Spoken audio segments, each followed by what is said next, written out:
Do you want to speak English better? Do you feel nervous when you try to talk? Many people feel the same. They understand words, they can read, but when it's time to speak, they freeze. Nothing comes out. The mind goes blank, the heart beats fast. You want to speak, but you can't. Why does this happen? Here's the truth, it's not your fault. And no, you're not bad at English. The real problem is most people learn English the wrong way. They focus only on grammar. They read books, they memorize rules. But speaking is different. Speaking is not about rules. It's about practice. It's about confidence. Let me ask you something. When a baby learns to talk, does she study grammar first? Of course not. She listens, she copies, she speaks. She makes mistakes and slowly she learns. So why do adults forget this simple truth? Here comes the twist. You already have enough English to start speaking, yes, right now. Even with 50 words you can speak. You just need the right method. You don't need a teacher, you don't need a perfect accent. You need something else. Do you know what that is? You need courage. Because here's another secret, you don't have to be perfect to speak, you just have to try. Even small steps will help you grow. So if you're waiting to feel ready, you'll wait forever. But if you speak today, even just one sentence, everything can change. Are you ready? Let's begin. Close your eyes for one moment. Imagine this, you are in a store, a tourist walks in. He speaks only English. He looks at you. He says, "Excuse me, can you help me?" You understand, you know what he is asking. But your mouth stays closed, your mind is racing. You want to say something, but no words come out. You smile, you point. Maybe you say yes or no, then he leaves. Later, you feel bad. You think, why didn't I say more? I knew the words. This happens to so many people not because they don't know English, but because they don't practice speaking. Reading is not enough. Listening is not enough. Writing is not enough. Now listen carefully, this part is important. If you never speak, your English will stay silent forever. But here comes the twist. You don't need to speak perfectly. You don't need big words, you just need to speak again and again. Think of this. 1 sentence today, 2 tomorrow. In 1 month, you will feel stronger. In 1 year, you will feel free. But it starts with one moment like that moment in the store. What will you do the next time? Will you stay silent, or will you speak? Let's talk about how. Let's start with something simple. Speaking is a skill, not a subject, not a test. A skill like swimming, like driving, like riding a bike. You don't learn to swim by reading about water. You don't learn to drive by looking at pictures of cars. You must do it. You must try. You must fail and try again. English speaking works the same way. Many students study for years. They know grammar, they know vocabulary, but they don't speak. Because they never train the skill. Here comes the problem. Most schools teach you to know English, but they don't teach you to use English. That's a big difference. Let's say you know the word apple. You see it, you read it, you understand it. But can you say it quickly? Can you use it in a real sentence? Can you say, "I eat an apple every morning"? Can you say it without stopping, without thinking? If not, then the word is only in your head, not in your mouth. That's the twist. Knowing is not enough. Knowing is not speaking. Speaking needs practice. Just like your muscles need exercise, your mouth needs English. Don't wait for more grammar. Don't wait to finish another book. Start now. Repeat easy sentences. Say them out loud every day, even alone. Even 1 minute of speaking is better than 1 hour of reading. Because the more you speak, the easier it becomes. So remember, speaking is not a gift, it's a skill. And skills grow with practice. Ready to try? Let's look at how you can do it even if you're alone. You want to speak English, but maybe you say, "I have no one to talk to." Or, "I live alone." Or, "My family does not speak English." That's okay. Here's the good news, you can still practice speaking alone. Yes, alone. No teacher, no friend, just you and your voice. Let me show you how. First, talk to yourself. Yes, really talk to yourself in English every day. It sounds strange, but it works. Look around your room. What do you see? Say it out loud. "I see a chair. This is my phone. I have a cup of tea." Simple words, simple sentences, no pressure. Next, describe what you're doing. I'm brushing my teeth, I'm cooking rice, I'm walking to the store. Every action is a chance to speak. Speak as you live. Speak as you move. Now here comes the twist. When you talk to yourself in English, your brain starts to think in English. And when your brain thinks in English, your speaking becomes faster, more natural, more confident. Don't wait for a perfect situation. Make your own practice. Use your mirror. Look at yourself. Smile. Say, "Good morning, I'm learning English. I speak a little, but I'm getting better every day." Say it every morning. Repeat it. Believe it. Remember, you don't need a class, you need a voice, and that voice is yours. Talking to yourself is not crazy. It's smart, it's powerful, and it's free. So the next time you say, "I can't practice," look in the mirror and speak. Now let me share one special trick. Many people don't know this, but it works. It's simple, it's powerful, and anyone can do it. Here it is, read out loud. Yes, that's it, read in English, but don't read silently. Use your voice. Why?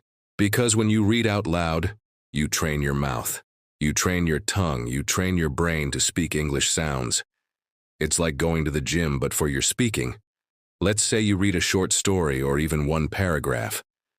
You read it once, then read it again louder, then read it again with more feeling. Your mouth starts to move faster.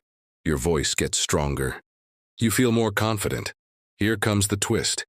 You don't need to understand every word. You don't need perfect grammar. Just reading aloud builds your speaking muscles. You can read anything. A children's book, a recipe, a blog post, even subtitles from your favorite movie. Start with one page, just one. Read slowly, then read again and again. Soon your brain connects the sounds with the words. Your pronunciation improves. Your speed improves. And you start to speak without thinking too much. And here's another tip. Record yourself. Yes, read out loud and record your voice. Then listen. At first it may feel strange, but over time you will hear your progress. You will hear how much better you sound. So remember, speaking English is not only about talking to people. It's also about talking to yourself. Reading out loud is a great way to start. Try it today. Your voice is ready. Now it's time for the truth, a truth many teachers don't tell you. Ready? You don't need perfect English to speak. Yes, read that again. You don't need perfect English. Most learners think, "I need more grammar," or "I need to sound like a native," so they wait and wait. But here's the twist. Native speakers also make mistakes. They forget words. They use simple sentences. They repeat things. The goal is not perfection. The goal is connection. Let me ask you something. What's better, saying nothing because you're afraid to make a mistake, or saying something simple and being understood? The answer is easy. Say something. Always. Person who speaks with confidence will always go further. Still worried about your accent? Here's another twist. Your accent is not a problem. Your accent is your story. It shows where you come from. It shows you are learning something new. That's powerful. Don't try to hide it. Don't feel ashamed. Many people will admire you because you speak a second language, not in spite of it. Remember, people don't want perfect English. They want real connection, real words, real feelings. So speak from the heart. Use the English you know, make mistakes, laugh, try again. Because the most important part is not how you sound. It's that you speak. Now it's your turn. Don't just watch this video. Don't just listen, speak. Say one sentence in English right now out loud. It can be simple. Try this. I am learning English, or I speak a little, but I am getting better. Say it again. Say it with confidence. That one sentence is the first step. You don't need to wait. You don't need to be perfect. You don't need permission. Great job today. Remember, the key is not to be perfect. Many people are learning English just like you. So don't give up. If this video helped you, please give it a like. Share it with a friend who is also learning English. Let's grow together. And don't forget to subscribe for more videos like this. Simple, clear, and made for real learners like you. You can watch this video again to practice. The more you repeat, the more confident you will feel. Thank you so much for watching my video. Fluent English. So let us begin with all the 15 words. Let's get started. Word number 1. Listen carefully. Everybody, it's rosy. Now you must think rosy is a very easy word. That's kind of a shade of a color. The pinkish shade, pinkish hue. Well, that's true. That is true. But do you know rosy has another meaning? Let me tell you with a sentence, because we are going to learn everything with context. The purpose of today's lesson is to learn this vocabulary with context, because only then you'll be able to speak it. The sentence is the prospector sign. This deal seems rosy. That means if a situation is rosy, if something is rosy, it means it's indicating success or happiness.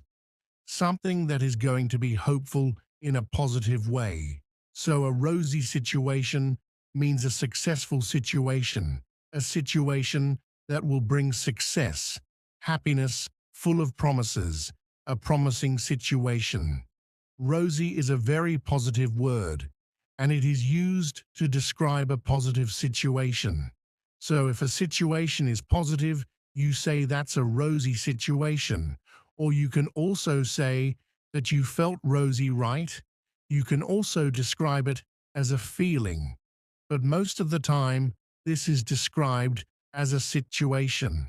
For example, another example sentence could be, the financial condition of the company is rosy. We got a rosy opportunity to go and watch the match. Our day was rosy as we went out for a movie. So, rosy. Okay, so now it's your turn.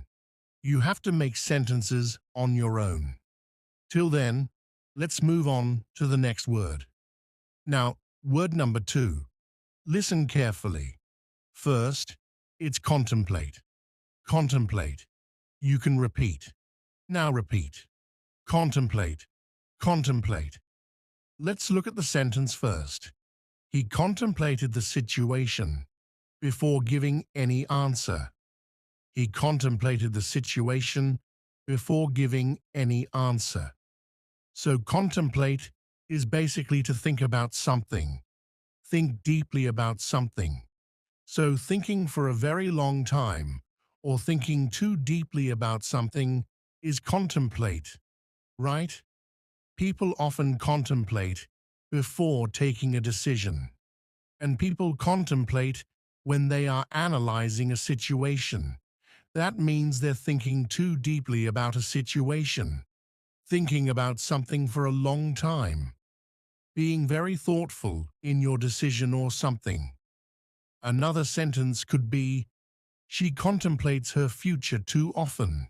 That means she constantly thinks too deeply about her future all the time. I think that happens with all the teenagers and everyone who's growing up. I think normally that happens with people, right? So, a word with context. To contemplate a situation is to think too deeply about a situation or think too deeply about something for a very long time. Now, word number 3. Listen carefully, everybody. It's delusion. Delusion. Now repeat for pronunciation. Delusion.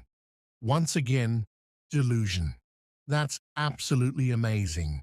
Now, delusion, I think that is something you're familiar with. We hear it a lot. You need to come out of your delusion and accept the reality.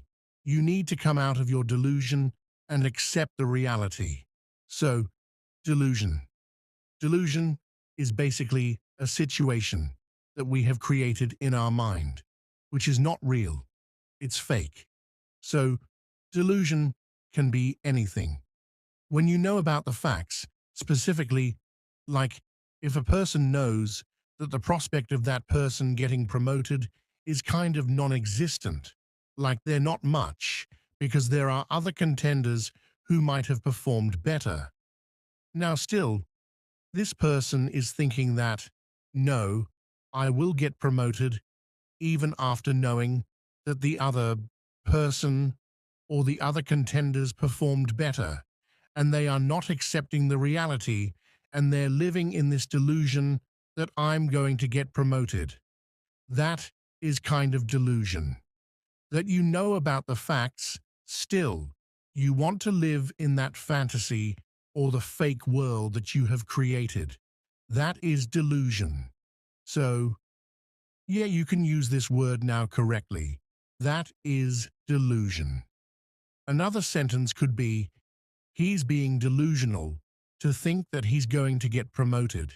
He will get promoted. He's being delusional to think that he will get promoted. So, delusional is basically kind of an adjective you're using, and delusion is the noun. Same word, but different versions. So we know that we can use a word in many different ways. Delusion, delusional, when you don't want to accept the reality. So that is the word. Now, word number 4. Listen carefully, everybody. Blemish. Repeat after me. Blemish. Yes, once again, blemish. Excellent. Now, blemish. For that, you need to hear the sentence, there was no blemish on her beautiful white dress. There was no blemish on her beautiful white dress. Now, blemish on a white dress means a mark or a spot. So blemish is basically to spoil an appearance by a spot or a mark that spoils the appearance of something. So a blemish can be the spot of an ink on the white dress. It can be the spot of something that you eat, or it might have fallen down. So, there was no blemish on her beautiful white dress means it was not spoiled, without any mark, without any spot. So blemish is like a spot in the appearance. Blemish is also used for situations. For example, a particular situation is spoiled by a particular action. You can say, it's blemished. That means everything was so good, everything was going so well, then something happened. And that was a blemish in the whole event, or the whole situation. For example, everything is going good, you might be taking a decision for a project, and suddenly, one of the team members who is performing really well and giving ideas is changed and replaced by somebody else. So, you still have the problem. You can say, for example, that in that project everything is doing well, but because that one person was replaced, you were not able to meet the deadline because that person took a little bit of time to get adjusted to this particular project. That means the changing of the team member was a blemish, as the team missed the due date for the project. So that is how you're forming the sentences for the word blemish. So it's a word that you can use anytime you want to refer to a situation. Or, yeah, if you want to talk about the appearance, the clothes, yeah, use the word blemish. Word number 5. Listen carefully, everybody, and that is fiasco. Now, fiasco. This word is kind of popular these days. When you speak English, you'll hear it a lot. It's not in spoken English. F-I-A-S-C-O. What is the meaning of fiasco? Let's listen to the sentence first. The whole meeting ended up in a fiasco. The whole meeting ended up in a fiasco. So, fiasco is basically a kind of disaster. Not a natural disaster, obviously, but a disaster means kind of a very bad situation. Something that is ending up in a bad situation, or not as expected. You can say it's kind of a mess. You know when you want to say that this situation is such a mess, that you're not able to understand what is happening or what happened, and it's a complete failure, as you can see. So, the whole meeting ended up in a fiasco. Maybe because people were not able to take a decision. There were so many conflicting ideas that the meeting ended up in an argument. And yeah, no result. That means it's a fiasco, right? A complete failure, a disaster of a situation. So, it's used a lot in business English. It's used a lot to describe a situation, anything that is happening. And yeah, if you want to describe it, use the word fiasco. Fiasco is always used in reference to a situation, a particular happening. Another example could be the party turned into a fiasco because two people started arguing. The party turned into a fiasco because two people started arguing. So, fiasco is like, yeah, everything was going great. And then suddenly, everything went downhill. Everything was a mess. So, fiasco. Next word, word number 6. Listen carefully, everybody. It's an easy word. Root, root. Now, root is very easy. It's simple. Root is basically the base of any plant, right? Specifically the cause of any problematic situation, the cause of any problem, why something is happening. And there is also a particular phrase known as root cause. So root is basically when you want to find out what has actually led to a particular situation, the beginning of something where everything began from what was the cause, the reason. That is root. For example, we need to find the root cause of the delay immediately. Let's organize a meeting to discuss the root of this particular issue. So root of the issue means the cause of the issue. What is basically causing this particular issue?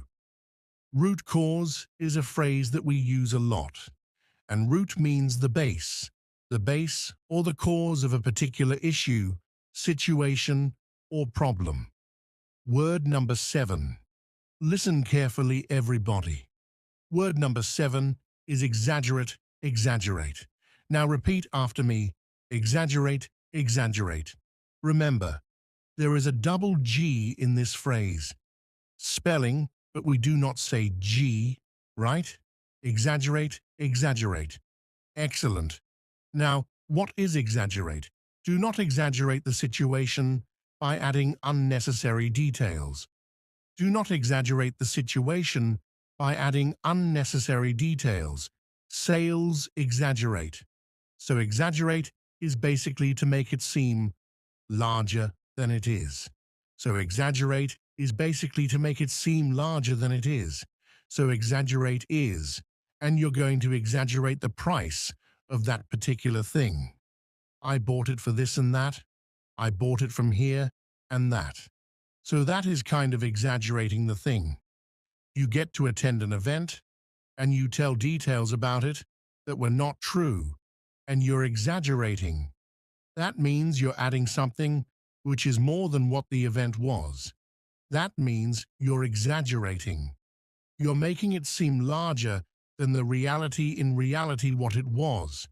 For example, a very basic example could be that you stayed in a 3-star hotel on your vacation and you made it sound like a 5-star hotel. Or you're telling everybody that you stayed in a 5-star hotel. It's like exaggerating the thing, kind of exaggerating things. So, the basic example could be that exaggerate is to just add on details and make things so magnificent.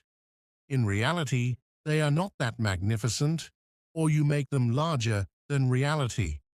Another example could be stop exaggerating about the party that you attended, or stop exaggerating the details of this project. Word number 8. Word number 8 is, listen carefully everybody, euphoria. Euphoria. Repeat after me, euphoria. Once again, euphoria. Euphoria. The team felt a sense of euphoria after winning the match. Yes, euphoria is basically to feel extremely happy about something. If you are extremely happy, it's a sense of happiness, a sense of achievement. excitement for something, a particular situation, and it arises due to a particular situation. And that is kind of like Sheely, perhaps meant Assessly or Sheely. For example, the students were euphoric to know their results. My friend was caught up in euphoria after getting admission into her dream college. So, euphoria is basically that sense of extreme happiness that you experience because you've achieved something great. So, it produces from a moment of greatness. For example, winning a match is basically a big deal. Getting admission into your dream college is a big deal. Getting great results after an exam is a big deal. So, all these situations can be described as euphoric situations, where you experience extreme happiness, a feeling of being elated, like feeling like you're at the top of the world. That kind of feeling, that is euphoria. Word number 9, listen to it carefully. Everybody. Feudal, now repeat after me. Feudal, feudal, feudal. All her efforts to make the project were futile as it rained heavily the next day. So all her efforts to make a great science project were futile because it rained heavily the next day. Futile means useless. Futile means that whatever you have done, it's useless, not of any use.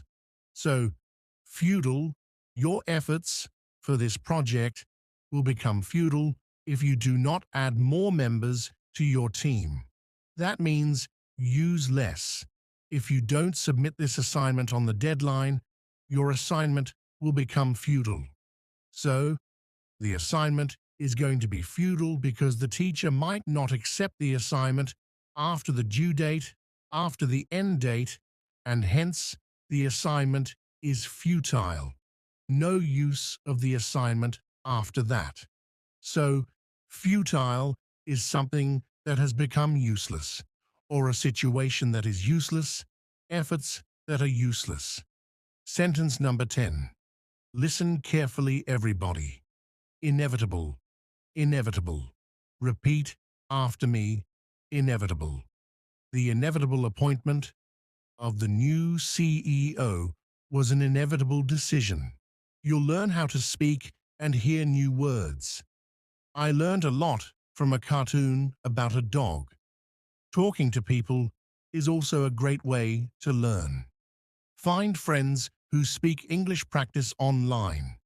I had a friend who helped me. We talked every day and I learned a lot. Be patient. Learning a new language takes time. Don't give up. Every small step counts. I remember feeling frustrated, but I kept going and got better. Use a dictionary to help you with new words. Look up words you don't know and try to use them in sentences. I carried a small dictionary with me all the time. You can also play games in English. Games are fun, and they help you learn without feeling like you're studying. I used to play word games with my friends, and I learned many new words. Try thinking in English. At first, it might be hard, but it helps a lot.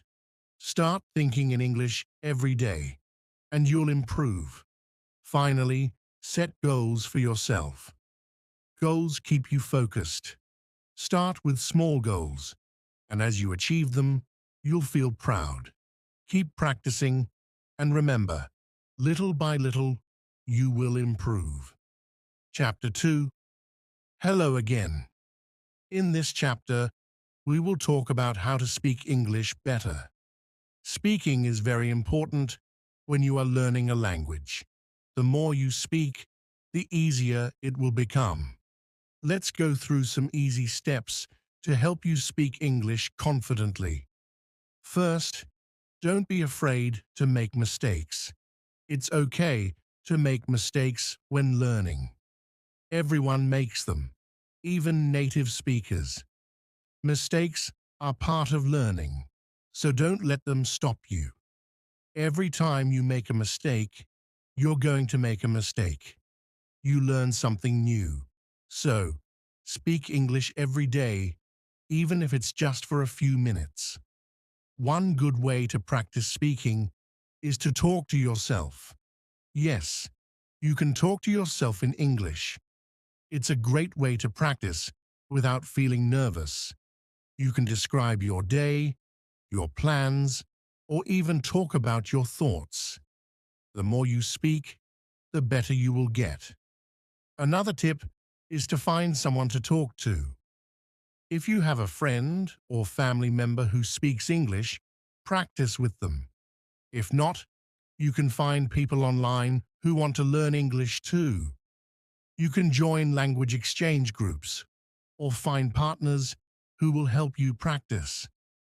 Talking to others helps you improve quickly because you learn how to use English in real conversations. Let's go through some easy steps to make mistakes. Listening is also very important when speaking. When you listen to others speak, you learn new words and phrases. You also learn how to use the right pronunciation. Listening to English speakers helps you understand how to speak naturally. So, try to listen to English conversations, podcasts, or videos every day. This will make you more familiar with the language. If you don't know how to speak English, don't worry if you don't understand everything right away. When you are learning, it's normal to not understand every word, but don't give up. Keep listening and speaking. Over time, your understanding will grow and speaking will become easier. Another important tip is to speak slowly. When we speak too fast, it can be hard to understand. Speaking slowly helps you think about your words and say them more clearly. Don't rush. Take your time and focus on saying each word properly. Also, try to use simple sentences. As you are learning, it's better to use short and simple sentences. Don't worry about making long, complex sentences. Start with basic sentences and build from there. For example, instead of saying, "I would like to go to the park with my friends tomorrow," if the weather is nice, you can say, "I want to go to the park tomorrow." Simple sentences are easier to say and understand. Another great way to practice speaking is to repeat after others. This is called shadowing. You can watch a video or listen to a conversation, in English. After that, repeat what you hear. When you learn a new word, try to use it in a sentence. This helps you remember it better. You can also write down new words and review them every day. The more you practice, the easier it will be to use these words in conversation. You can also practice speaking by describing things around you. Look at an object, a person, or a place, and try to describe it in English. For example, if you see a dog, you can say, "The dog is big and brown. It has a fluffy tail." This helps you practice speaking and using new vocabulary. Try to use English in your everyday life. If you go to a shop, try to speak English with the cashier. If you talk to your friends, try to use simple English phrases. The more you practice, the more confident you will feel. Speaking English with confidence is important. Even if you make mistakes, keep talking. Confidence helps you improve faster. Remember, no one speaks perfectly all the time, and that's okay. What matters is that you keep trying and never give up. You can also use apps to practice speaking. Many apps have speaking exercises and games that can help you practice English. Some apps even allow you to talk with native speakers. This is a great way to practice real-life conversations and get feedback. Another way to practice is by reading out loud. You can read a book, an article, or even a simple sentence out loud in English.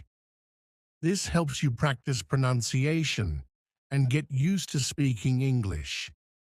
It's also helpful to practice speaking about different topics. Start with easy topics like your family, hobbies, or your favorite food.